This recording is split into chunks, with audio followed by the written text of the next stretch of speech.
Meru ni na en siasa ko sine ne nchwelo tich.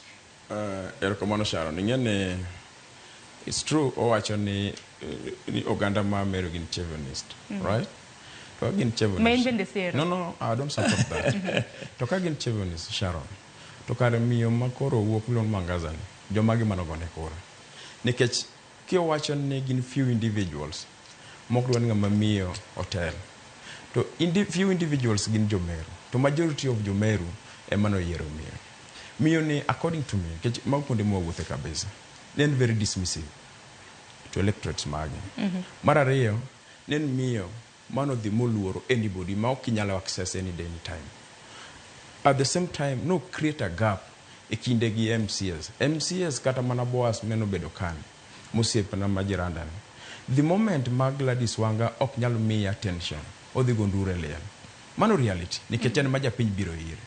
Miyo ni no obedo ineno kidhi e Senate kacha. Gino ging'e ni community ni ok dwar miyo kod community dwaro miyo. Gibiro ng'iyo ground midwa impeach go ng'ama governor. O gibi ng'iyo gigo te. But problem mano bedo e kind Mwangaza gi Jomeru en Mwangaza mano kelo problem. Ok nikech being a woman.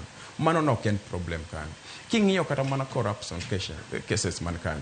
Nen too rampant. King'iyo kata mana if you go to Meru as we speak, Sharon, or you must team Meru. I'm telling you. King'iyo kata mana pesa mano keto ne jaode. Right? Nikechese gi nepotism ndiko wede geti. King'iyo kata wede ne, wete ne jodala gi mondike kuonde madonge Meru kan. I'm telling you. En miyo mano ko deserve bedo a leader anywhere. Wan gi miyo mang'eny kata jirani ka wan gi ses berir. Dong ina benti kata jomo setemo ni impeach. Kata mana kwa dhi kata Luo Nyanza kocha. Dong wani governor Wanga. King'iyo kata joma perform maber, iyudo ka nyinge appear governors me piny Luo. Onge joma nosewacho wechegi. An aneno ni koponi jatelo moro amora, be it a man or a woman, ka tije ok ber to nego duoke aduoka, ok ochuno ni nyaka obeda woman mondo watim ne sympathy. To kuma ungana gi Owado Mageno miluongo ni Bukane. Telo ni to nego bed e lwet japiny. Nikech koponi government mar kaka Mwangaza ni ok ber, to nego goya piny te. Makata mana deputy governor onego gol.